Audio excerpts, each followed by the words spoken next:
Hello friends, आप सभी का स्वागत है एनिमे सीकर चैनल पे। तो आज मैं लेकर आई हूँ आप सभी के लिए काइजो नंबर 8 के सीजन 3 को। यस, मांगा के चैप्टर 85 को। यहाँ पे हम देखते हैं कि कोरू को, जो कि हवा में उड़ती और इतनी जोर से किक मारती है ना काइजो नंबर 15 को, भाई उसकी तो गर्दन ही उसके धड़ से अलग ही हो जाती है। उसी के बाद हमें काइजो नंबर 15 की बैक स्टोरी दिखाई जाती है। जब वो छोटी थी तो वो ना अपने फादर से पूछ रही होती है कि डैड, क्या आप मुझे प्यार करते हो? लेकिन उसके फादर, जो कि है काइजो नंबर 9, वो कहते हैं नहीं, मैंने तो तुम्हें बस की कोरू शिमोनियो को मारने के लिए बनाया था। लेकिन हाँ, अगर तुमने उसको मार दिया और उसको हरा दिया और तुम उससे ज्यादा पावरफुल बन गई तो हाँ, मैं तुमसे प्यार करूंगा। तो आई होप आप सभी समझ ही गए होंगे कि यहाँ पे काइजो नंबर 15 का गोल तो बस एक ही है कि वो सबसे ज्यादा पावरफुल बन जाए।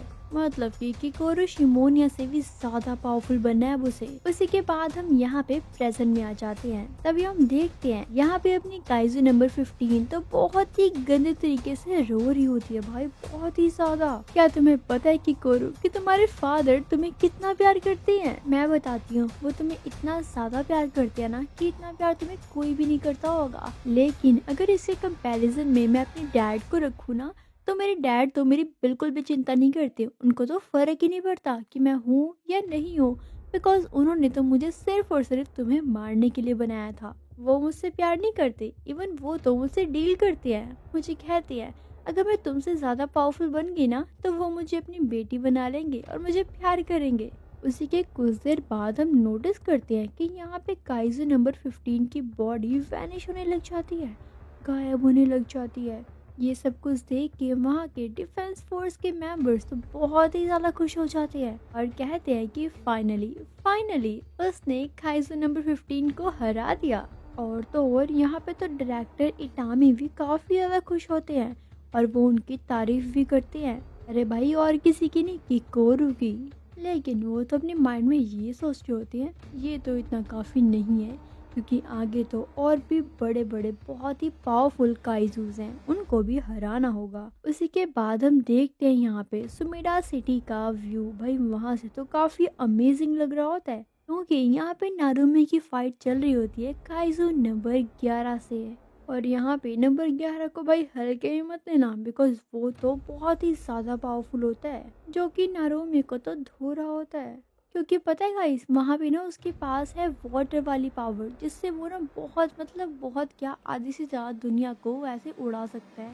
उसी के बाद यहाँ पे किकोरू आ जाती है, जो कि नारुमी से कहती है कि मैंने तो अपना काम कर दिया है, अब बाकी के काम की बारी है तुम्हारी, क्योंकि अब तुम्हें हराना है दूसरे वाले काइजू को। और यहाँ पे स्टार्ट हो जाती है नारुमी एंड काइजू नंबर 11 की बैटल स्टार्ट। यहाँ पे तो नारुमी तो बिल्कुल रेडी शेडी हो जाता है, वो तो अपने सूट को भी गर्म कर लेता है और फिर तैयार हो जाता है उसके साथ फाइट करने के लिए। लेकिन तुम यहाँ पे काइजू नंबर 11 को हल्के मत लेना, बिकॉज वो यहाँ पे यूज कर सकता है वाटर पावर। हालांकि यहाँ पे नारुमी उसे मारना चाहता है, लेकिन काफी बार ट्राई करने के बावजूद वो यहाँ पे कुछ भी नहीं कर पाता।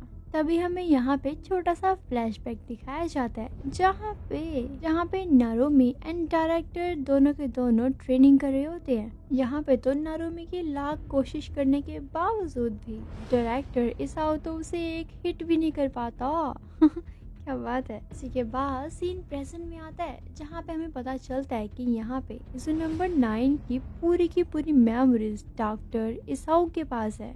मतलब कि तुम समझ रहे हो, एक तरह से उसे ना यहाँ पे डॉक्टर इसाओ को ही हराना होगा। क्या सच में वो ऐसा कर पाएगा या फिर नहीं, ये तो हमें आगे ही पता चलेगा। लेकिन आप चैनल को सब्सक्राइब कर दो एंड वीडियो को लाइक कर दो। कुछ ही देर बाद हम देखते हैं यहाँ पे नारुमी को, जो कि अटैक्स करते करते फाइनली वहाँ पे पहुँच ही जाता है। लेकिन यहाँ पे डॉक्टर इसाओ के पास, यहाँ पे तो वो किसी के माइंड को भी पढ़ सकता है, लाइक उसकी मेमोरीज क्या है, वो क्या सोच रहा है क्या नहीं, वो सब कुछ जान सकता है। तो यहाँ पे नारुमी जैसे ही अटैक करने का ट्राई करता है, लाइक वो मारता भी है, लेकिन यहाँ पे डायरेक्टर को पता लग जाता है कि वो कैसे मारने वाला है और कहाँ से मारने वाला है, तो वो तो उससे बच जाते हैं। वो तो हवा में छलांग लगा के इसके ऊपर ये काउंटर अटैक कर देता है भाई। उसी के बाद यहाँ पे नारुमी अपने आप को किसी न किसी तरह बचा लेता है उसी के बाद फिर से उसके ऊपर अटैक करने की कोशिश करने लग जाता है, जारी रखता है अपनी कोशिश। उसी के बाद यहाँ पे काइजू नंबर 8 बोलता है कि तुम कुछ भी कर रहे हो ना, तो मुझे साफ साफ पता लग रहा है कि तुम कहाँ से अटैक करने वाले हो और कहाँ से नहीं। गाइस वैसे ये टेक्निक तो काफ़ी ज़्यादा मस्त है ना, कि हम किसी का माइंड पढ़ सकते हैं कि वो क्या करने वाला और क्या नहीं, तो हम तो हर एक चीज़ से बचते रहेंगे, क्यों है ना। वैसे ये पावर तो सच में बहुत कमाल की है। मतलब डायरेक्टर तो बहुत ही कमाल के हैं, मेरे हिसाब से उन्हें तो कोई हरा ही नहीं सकता। इसीलिए बेचारा नारोमी निराश हो जाता है, बिकॉज वो तो इसे हरा ही नहीं पाता। उसी के बाद काइजू नंबर 9 यहाँ पे उसको बैठाता है और कहता है, बेटा तुम तो मुझसे नहीं बच सकते। उसी के बाद वो अपने वाटर पावर को यूज करता है, और वो तो सब कुछ इतनी जल्दी से हुआ था ना कि यहाँ पे उसकी हालत तो ख़राब हो जाती है बहुत ही ज़्यादा, क्योंकि यार उसने सोचा भी नहीं था कि वो ऐसा उसके साथ कर सकते हैं। मतलब कि वो डायरेक्टर काइजू नंबर 11 वो तो यहाँ पे वाटर पार्टिकल्स को हवा में उड़ाता है, और वो तो नारोमी के ऊपर अटैक करने लग जाता है और कहता है, नारोमी अब तो तुम कहीं भी नहीं जा सकते, मुझसे तो बिल्कुल नहीं बच सकते तुम। लेकिन इस बार नारोमी तो हार बिल्कुल नहीं मानता, वो तो एकदम डट के सामने खड़ा हो जाता है और अपनी गन को साथ में लेकर आता है और कहता है, नहीं बहुत हो गया, अब मैं तुमसे डरने वालों में से बिल्कुल भी नहीं हूँ। मिस्टर इसाऊ अब तुम मुझे हल्के में बिल्कुल भी मत लो। देखते ही देखते यहाँ पे नारोमी एकदम स्पीड में आता है और उसकी एक हाथ को काट देता है। हाँ भाई हाँ, सच में काइजू नंबर 11 के एक हाथ को काट देता है काफी इजीली। तभी वो देखता है कि ये कैसे हो गया, और जब वो उसकी आंखों में देखता है ना, नारोमी की आंखों में, भाई उसकी आंखें का तो बिल्कुल कलर चेंज ही हो जाता है, एकदम अजीब सा। तभी यहाँ पे काइजू नंबर 11 उसे कहता है कि तुम्हारी आंखों को क्या हुआ, एकदम से ऐसा कैसे हो गया, पहले तो ऐसा कभी नहीं हुआ। तभी हमें पता चलता है कि ये तो उसकी एक न्यू पावर है, और तो और अगर ये इस पावर को ज़्यादा यूज़ कर लेगा ना, तो उसकी दिमाग की नसें तो फट भी सकती हैं।